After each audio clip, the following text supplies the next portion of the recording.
light and shadows he has always sought, a weightless glowing, and at its edges a muted gloom, the suggestion of colour that serves as his inspiration. He spends the best hours of his day sitting at a wooden table placed directly beneath a large open window, painting with colours he has painstakingly blended together, or sculpting materials which he manipulates with nervous hands. Slowly but surely, drawing the outlines of his better self, he knows the man he sees clearly in his mind's eye, but who in lesser moments appears dulled and ordinary. Anas has finally found the recognition that a handful of Syrian and Iraqi artists now enjoy, thanks to a greater interest in their work around the world, a recognition that is deserved. However, he comforts himself with the thought that increased material comforts and growing demand for his pieces have neither influenced his outlook nor made him change his work habits. He prides himself on that, trusting that his instincts will continue to carry him through what might turn out to be only a temporary rise. He knows that art is the one thing above all else that gives him life. But if his work has achieved success, his personal life, more specifically his relationship with his wife, has not fared well. That too is a long story which he cannot bring himself to talk about, even to his closest friends. He had been at art school for almost a year when he met Bridget at a gathering in the home of a mutual friend. She was tall and attractive like many of the women he had met since his arrival in Germany, and fair,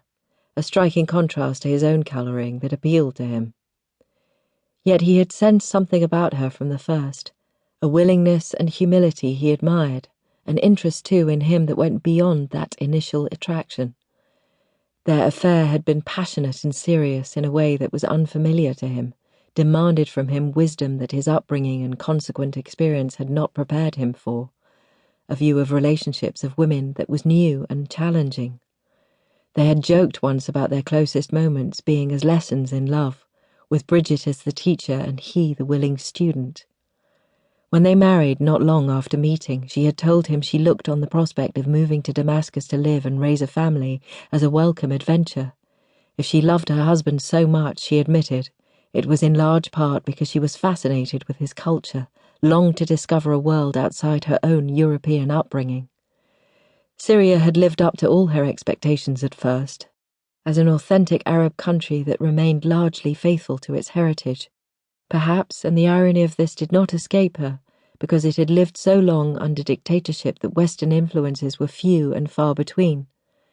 Anas had been charmed in those first few months after their arrival by his wife's wonder at the peculiarities of life in Damascus, at its manifestations of old-world sophistication, alongside an innocence that he could see moved her greatly.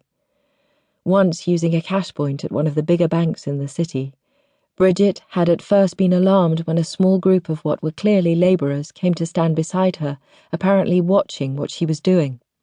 When Anas explained in German that the service was very new to Damascus and that the onlookers were merely curious, she had smiled and gestured to them to come closer and asked Anas to translate, as she gently explained exactly how the machine worked.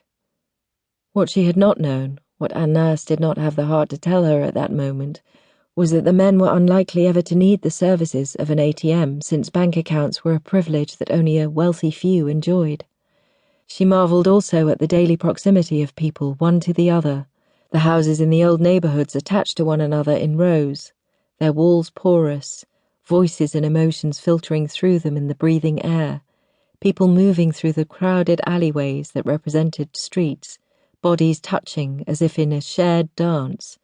the spaces above them filled also with anticipation, and everywhere at tables eating, in rooms punctuated by conversation, by deathbeds and in silent prayer, the presence of an unseen but nonetheless all-powerful notion of God.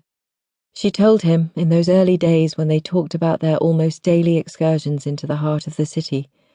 that she had never known such clear evidence of vitality, of the feeling that she could, whenever she wished, dip her heart into it and come out overflowing, of the certainty that in loving and being with him, she had finally found her way home. And if he were to be truthful with himself now, he would have to admit to his wife's influence on his view of their relationship, the honesty with which she insisted they communicate, the transparency in their dealings with each other.